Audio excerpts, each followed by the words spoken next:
कृपा का क्या है भरोसा।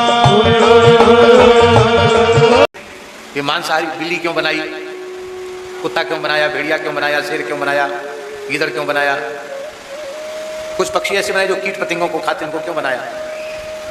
अब इस कथा को सुनकर के कोई कहे कि भगवान के समय में लोग मांस खाते थे, मांस खाने में कोई बुराई नहीं है, देखो दरबार में मछली की भेंट आई और रसोई घर में भेजी गई, इसका मतलब लोग मछली खाते थे।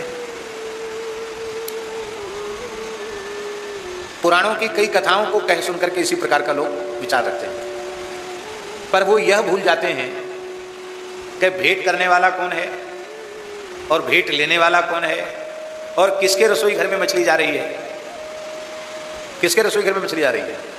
किसी संत के यहाँ जा रही है कि किसी वैष्णव के यहाँ जा रही है कि किसी सज्जन के यहाँ जा रही है, किसके रसोई घर में जा रही है, राक्षस के रसोई घर में जा रही है। इसका मतलब यदि आप मनुष्य हैं तो आपके खान पान में अशुद्ध वस्तु का प्रवेश नहीं होना चाहिए, खान पान पवित्र होना चाहिए। अभी एक श्लोक हमने पद्म पुराण का बोला था, महाराज जी लिखा है,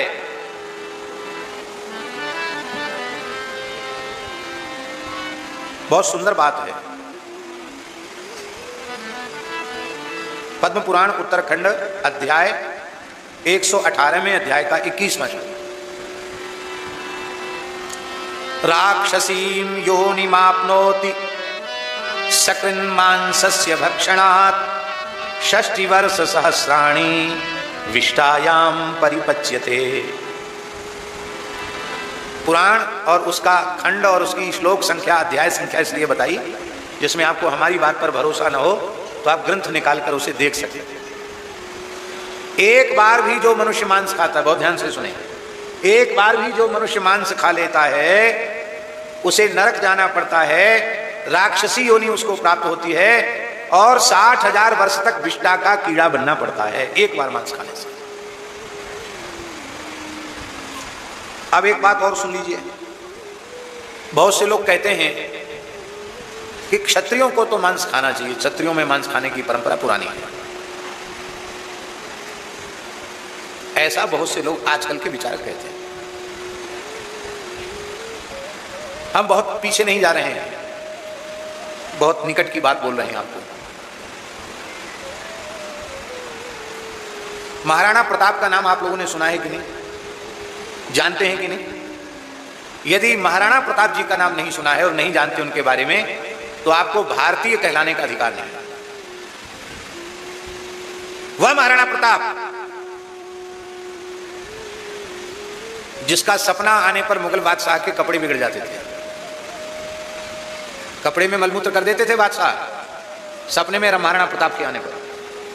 वो महाराणा प्रताप अंतिम क्षण तक लड़ते रहे पर गुलामी को स्वीकार उन्होंने नहीं किया। हाँ, एक बात हम कहेंगे, उन्होंने गुलामी को स्वीकार नहीं किया, लेकिन उस काल के क्षत्रिय राजा यदि महाराणा प्रताप के नेतृत्व को स्वीकार कर लेते तो देश में जो जो घटनाएं भयंकर घटी वे सब न घटती और गुलामी की समाप्ति उसी समय हो जाती। लेकिन सब आपसी मतभेद में बटे हुए थे, अपनी शक्ति को केवल एक दूसरे को नीचा दिखाने में ही प्रयोग कर रहे थे। सब छोड़ के महाराणा प्रताप को जंगलों में रहना पड़ा। कवियों ने कैसी कैसी कविताएं लिखी हैं। जंगली बिलाव, महाराणा प्रताप के छोटे छोटे बच्चों की जो रोटी थी उसको जंगली बिलाव ले गया। और वो रोटी किसकी रोटी थी, बोलो हैं, किसकी रोटी थी? घास की रोटी थी, आटे की रोटी नहीं थी। और उस घास की रोटी को भी जंगली बिलाव ले गया। और महाराणा प्रताप के छोटे बच्चे रो रहे हैं भूख के मारे। महाराणा प्रताप की आंख में पानी आ जाता है, लेकिन फिर भी वे कहते हैं हम अकबर से संधि नहीं करेंगे। अब हम आपसे पूछ रहे हैं कि क्षत्रिय मांस खाते होते तो महाराणा प्रताप जंगल में थे, शिकार करके मांस क्यों नहीं खाया उन्होंने? अपने बच्चों को घास की रोटियां क्यों खिलाई? आप उत्तर देंगे? महाराज छत्रपति शिवाजी पूर्ण शाकाहारी थे। अपने जीवन में कभी न मद्य का स्पर्श किया, न कभी मांस का स्पर्श किया। और कितने पराक्रमी थे छत्रपति शिवाजी महाराज। विकट से विकट परिस्थिति आने पर माताजी उन्होंने अशुद्ध वस्तु मुख में नहीं दी। छत्रपति शिवाजी के ही काल में जैसे महाराष्ट्र में स्वतंत्र हिंदवी राज्य की स्वराज्य की स्थापना छत्रपति शिवाजी महाराज ने की, ऐसे ही पूरे मध्य भारत में बुंदेलखंड क्षेत्र में स्वतंत्र बुंदेलखंड में हिंदवी साम्राज्य की हिंदू साम्राज्य की स्थापना महाराजा छत्रसाल ने की। महाराजा छत्रसाल के जीवन का एक प्रसंग है कि भयंकर मुगलों की सेना से लड़ते लड़ते कई दिन हो गए थे, बहुत सी सेना उनकी समाप्त हो चुकी थी, खजाना भी समाप्त प्राय था, फिर भी वे लड़ते रहे और अंत में लड़ते लड़ते विजय उनकी हुई। बची खुची मुगल सेना भाग खड़ी हुई। बहुत ध्यान देकर सुने हम जो कहने जा रहे हैं। अब स्थिति यह थी कि छत्रसाल कई दिन से दिन रात लड़ रहे थे, उनके बची खुची सेना भी लड़ रही थी और खाने को कहीं कुछ मिला नहीं, न खाने को मिला न सोने को मिला। और जब शत्रु के सैन्य शिविर पर उनका अधिकार हुआ तो सेना के सरदारों ने सबसे पहले छत्रसाल से कहा कि भूख के मारे हमारे प्राण निकले जा रहे हैं, आप कहें तो ये जो कुछ शिविर में है वो सब खाया पिया जाए। तब छत्रसाल ने कहा कि नहीं, ये जो वस्तु नहीं खानी चाहिए वे वस्तुएं मांस आदि यहाँ है, मद्य और मांस, हम लोग कभी इसका स्पर्श नहीं करेंगे। हम हमारे प्राण चले जाएं ये हमको स्वीकार है, लेकिन ना हम स्वयं ना अपनी सेना को मांस खाने की प्रेरणा नहीं दे सकते। ये किसने कहा? छत्रसाल ने कहा। तो उनके वीर सरदारों ने कहा कि सरकार आपका आदेश तो सिर माथे है, पर हम कुछ भी खाकर प्राण बचाना चाहते हैं, आप हमें अनुमति दें। तब उन्होंने कहा घोड़ों का दाना और जो उनके लिए भिजाया हुआ बांटा रातव, उसको रातव कहते हैं, उसको खाकर हम लोग प्राण बचाएंगे, लेकिन मांस का स्पर्श नहीं करेंगे। शत्रु पक्ष के घोड़ों का रातव खाकर प्राण बचाए, मांस नहीं खाया। कारगिल युद्ध कब हुआ? कारगिल युद्ध की सन क्या है? सन मुझे 99 में हुआ।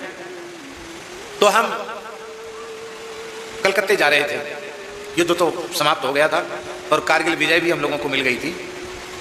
तो हम कलकत्ते जा रहे थे ट्रेन से, प्रथम श्रेणी में टिकट था।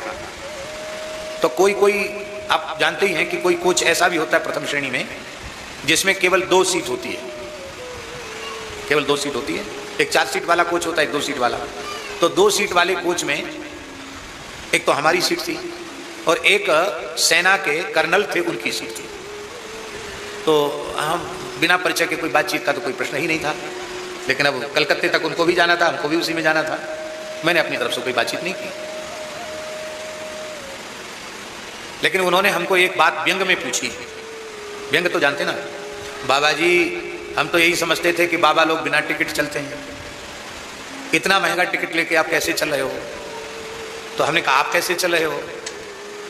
बोले हमारी तो सरकार व्यवस्था करती है। तो हमने हंसकर कहा कि हमारी भी सरकार व्यवस्था करती है। आपकी कौन सी सरकार व्यवस्था करती है? तो बोले हमको तो भारत सरकार से, हम फौज के अधिकारी हैं, तो हमको प्रथम श्रेणी में यात्रा की सुविधा हमको मिलती है। आपको किस सरकार से मिलती है? हमने कहा हमारी सरकार राम जी की सरकार है, राम जी की सरकार की ओर से हमको भी सुविधा मिलती है। बोले आपकी राम जी टिकट कराते हैं? कि राम जी तो टिकट नहीं कराते, आप जैसे किसी भक्त के मन में प्रेरणा कर देते हैं और वो टिकट बनवा के दे देता है तो हम चले जाते हैं, पर हमारा कोई आग्रह नहीं कि हम प्रथम श्रेणी में ही जाएंगे, जैसी परिस्थिति होती है वैसा निर्णय कर लेते हैं।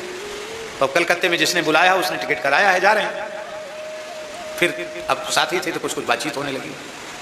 तो उस व्यक्ति ने मुझसे कहा कि महाराज मैं कारगिल की लड़ाई लड़ चुका हूं और मैंने स्वयं ये देखा कि जो मेरे सैनिक मांसाहारी थे उनकी अपेक्षा जो शाकाहारी सैनिक थे वो ज्यादा सहनशील थे, उस ठंड को भी उन्होंने सहा और जितने बड़े बड़े पुरस्कार हैं वो उन्हीं को मिले जो शुद्ध शाकाहारी थे, और मैं मांसाहारी था। पर कारगिल विजय के पश्चात में 100% शाकाहारी हो गया हूं, उस कर्नल ने मुझको कहा। और एक बात माताजी इतनी विचित्र उसने बताई, उसने कहा कि देखो मांसाहारी प्राणी की अपेक्षा शाकाहारी प्राणी अधिक स्वस्थ होते हैं, मांसाहारी प्राणियों की अपेक्षा शाकाहारी अधिक दीर्घायु होते हैं। हाथी शाकाहारी है, कम से कम 22 महीने हथनी पेट में बच्चे को रखती है, इतना लंबे समय तक बच्चा कोई नहीं रखता पशु। और हाथी के बच्चे का जन्मते ही वजन 1 सवा क्विंटल से कम नहीं होता है। और इतना वजनदार बच्चा मुश्किल से 10 से 15 मिनट में अटखेलियां करने लग जाता है। और शेर का बच्चा 9 महीना पूरे नहीं करता है, कई दिन तक तो आंखें नहीं खुलती उनकी, ऐसे शेरनी उनकी रक्षा करती, बाद में आंख खुलती मांसाहारी। देख लो, पिल्लों की आंख खुलती देर में, बिल्ली के बच्चों की आंख खुलती देर में। सिंह इतना नहीं जीता, पर हाथी 100 वर्ष तक कम से कम जीता, इससे अधिक जी सकता है हाथी, पर 100 वर्ष की उसकी सामान्य आयु है, 100 साल तो हाथी जीता ही। मांस नहीं खाते थे हमारे पूर्वज। जब मुगलों का काल आया और मुगलों के संपर्क में हमारे हिंदू राजा आए, तो संसर्गजा दोष गुणा भवंती, उनके संपर्क में आकर के मध्य और मांस क्षत्रियों में आया। आप पहाड़ में जाएंगे तो पूरे उत्तराखंड में ज्यादा से ज्यादा क्षत्रिय मिलेंगे आपको पहाड़ में, या ब्राह्मण मिलेंगे या क्षत्रिय मिलेंगे। इधर हिमाचल प्रदेश में भी मिलेंगे आपको। आप खोज कीजिए हमारे पूर्वज कहाँ के थे, तो आप कहेंगे, कोई कहेंगे हम बिठूर से आए, कोई कहेगा हम काशी से आए हमारे पूर्वज, कोई कहेगा हम राजस्थान से आए, कोई कहेगा हम मध्य प्रदेश से आए। आप शोध कीजिए अपने बारे में। तो यहाँ क्यों आ गए पहाड़ में? बोले भयंकर मुगल काल था, ऊट पटांग चीज खिला पिला करके हिंदुत्व को नष्ट कर देते थे मुगल, इसलिए अपने धर्म को बचाने के लिए पहाड़ में आकर के कष्टपूर्वक रहे, अपना सब कुछ छोड़ करके यहाँ आ गए। मुगल काल में ये दोष क्षत्रियों में आया, और उन क्षत्रियों में आया जो मुगलों से मिल गए, उनके साथ खान। आज उन हिंदुओं में दोष नहीं आ गया क्या जो मुसलमानों से प्रेम करते हैं? कौन सी पार्टी होती है, इफ्तार की रफ्तार भगवान जाने क्या होता है, जो उनकी धार्मिक पार्टी है, और खूब धड़ल्ले से जाकर लोग खाते हैं, जो नहीं खाना चाहिए वो खाते हैं।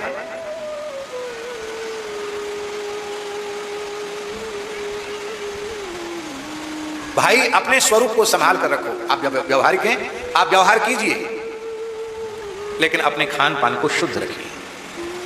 मांस शब्द की व्युत्पत्ति यदि आप सुन लेंगे तो जीवन में मांस का स्पर्श नहीं करेंगे। महाभारत अनुशासन पर्व का श्लोक है, आप महाभारत के अनुशासन पर्व में उस श्लोक को पढ़ लेना।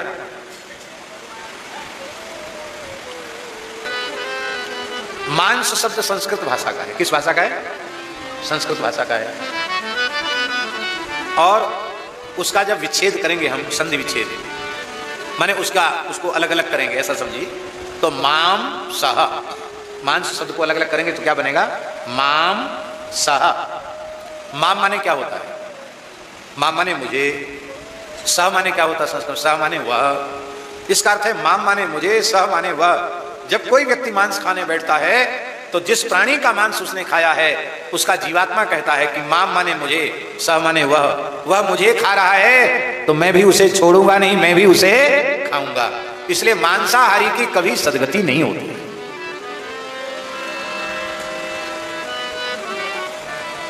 बड़े दुख की बात है, बड़े दुर्भाग्य की बात है कि मांस निर्यात पहले से 14 गुना अधिक बढ़ गया। 14 गुना अधिक मांस निर्यात बढ़ गया है। यांत्रिक कत्लखाने आ गए हैं और बड़ी भारी संख्या में निरीह प्राणियों की हत्या हो रही है, नृशंस हत्या हो रही है, और उसी के दुष्परिणाम आ रहे हैं और भविष्य में आने वाले हैं। इसलिए मांस भक्षण बहुत बड़ा पाप है। मांस नहीं खाना चाहिए। तो राक्षस बनना हो तो मांस खाओ, और राक्षस नहीं बनना हो, मनुष्य बने रहना हो। भगवान की सृष्टि में शाकाहारी सृष्टि के जो प्राणी हैं उनमें और मांसाहारी प्रकृति के प्राणी हैं उनमें बहुत भेद है। देखो, शाकाहारी प्रकृति के जो प्राणी हैं वो नाक से श्वास लेते हैं, जीभ निकालकर मुंह से श्वास नहीं लेते हैं। गाय, बैल, भैंस, बकरी, भेड़, घोड़ा, हाथी सब नाक से श्वास लेते हैं। मांसाहारी नहीं है। और मांसाहारी कुत्ते को देखो, ऐसे श्वास लेते हैं। गर्मी बहुत लगती है क्योंकि उनमें श्वेत ग्रंथि का अभाव होता है। शेर को देख लो, भालू को देख लो, जो भी मांसाहारी प्राणी हैं वो जीव निकालकर श्वास लेते हैं। अब आप लोग कैसे श्वास लेते हैं सो देख लीजिए। कुत्ते जैसे लेते हैं कि शेर जैसे लेते हैं कि नाक से लेते हैं? कैसे ले रहे हैं बोलो? तो हमारे शरीर की जो संरचना है वो मांसाहार के अनुकूल नहीं है। मांसाहारी प्रकृति के प्राणियों में श्वेत ग्रंथि नहीं होती है विज्ञान के अनुसार, शरीर विज्ञान के अनुसार, और मनुष्य में श्वेत ग्रंथि होती है, उसको पसीना आता है। श्वेत ग्रंथि का अभाव होने से मांसाहारी पशुओं को गर्मी बहुत लगती है, इसलिए गर्मी में भी हाँफते हैं। मांसाहारी प्रकृति के प्राणियों के जो दांत होते हैं वो नुकीले होते हैं, टेढ़े बेढ़े होते हैं, जो मांस को काटकर खाने के योग्य होते हैं। और शाकाहारी प्राणियों के जो दांत होते हैं वो चौकोर होते हैं। वो कुत्ते जैसे नहीं होते, भेड़िए जैसे नहीं होते, शेर जैसे नहीं होते। गाय के, बैल के दांत देख लो, घोड़े के दांत देख लो। तो आपके दांत कैसे हैं? शाकाहारी प्राणियों जैसे हैं कि मांसाहारी प्राणियों जैसे हैं? और एक बहुत बड़ा भेद भगवान ने मांसाहारी शाकाहारी प्राणियों में रखा है, वो ये है कि मांसाहारी प्राणियों की आंत से 8 गुनी बड़ी होती है शाकाहारी प्राणियों की आंत। मांसाहारी प्राणियों की आंत केवल 4 मीटर की है और शाकाहारी प्राणियों की आंत 32 मीटर की है। कितनी? 32 मीटर की। बहुत ध्यान से सुने इस बात को। 32 मीटर की आंत में जब मांस जाता है तो वो सड़ता है और देर से पचता है और शरीर में अनेक प्रकार के रोगों को उत्पन्न करता है।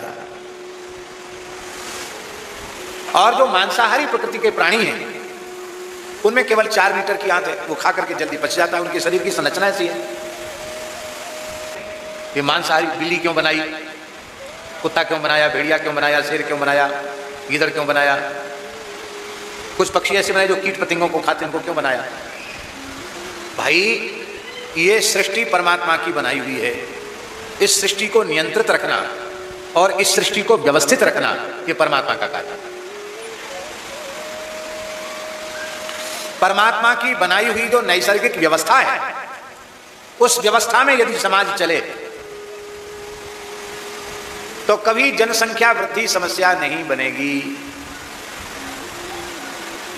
लोग कहते हैं मांसाहारी लोग कि हम बड़ा उपकार कर रहे हैं समाज पर, राष्ट्र पर। क्या? बोले हम ना होते तो फिर इतने प्राणी कहां रहते धरती पर। वैसे आदमियों की जनसंख्या बढ़ रही है, कितनी मुर्गियां हो जाती, कितनी भेड़ बकरी हो जाती, क्या क्या नहीं होता, बहुत विचित्र स्थिति होती। हम तो बहुत अच्छा कर रहे हैं, जो संतुलन को बनाकर हमने रखा है। पर भाई ईश्वरीय विधान में एक को नियंत्रित करने वाला एक तत्व है। जैसे हम आपको कहें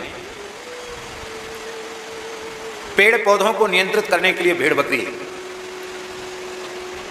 भेड़ बकरी की जनसंख्या को नियंत्रित करने के लिए भेड़िया है, भेड़ियों को नियंत्रित करने के लिए शेर है, चूहों को नियंत्रित करने के लिए बिल्ली है, बिल्ली को नियंत्रित करने के लिए कुत्ते हैं, कुत्ते को नियंत्रित करने के लिए लकड़बग्घा है। आप देख लो पूरी सृष्टि में छोटी मछलियों को नियंत्रित करने के लिए बड़ी मछलियां हैं, छोटी मछलियों को ही बड़ी मछलियां खा जाती हैं।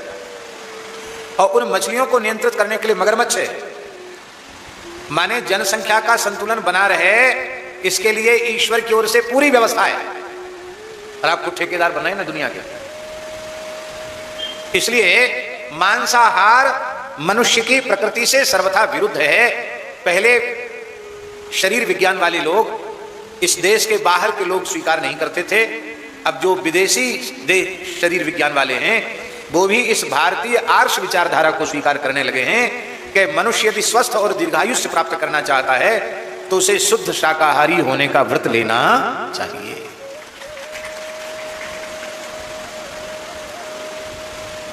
तो भाई संबरासुर की रसोई घर में मछली गई, इसको प्रमाण नहीं मानना।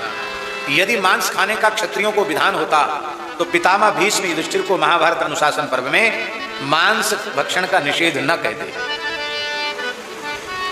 इसलिए मांस नहीं खाना चाहिए, किसी भी स्थिति में मांस नहीं खाना चाहिए। बोलो भक्तवत्सल भगवान की जय।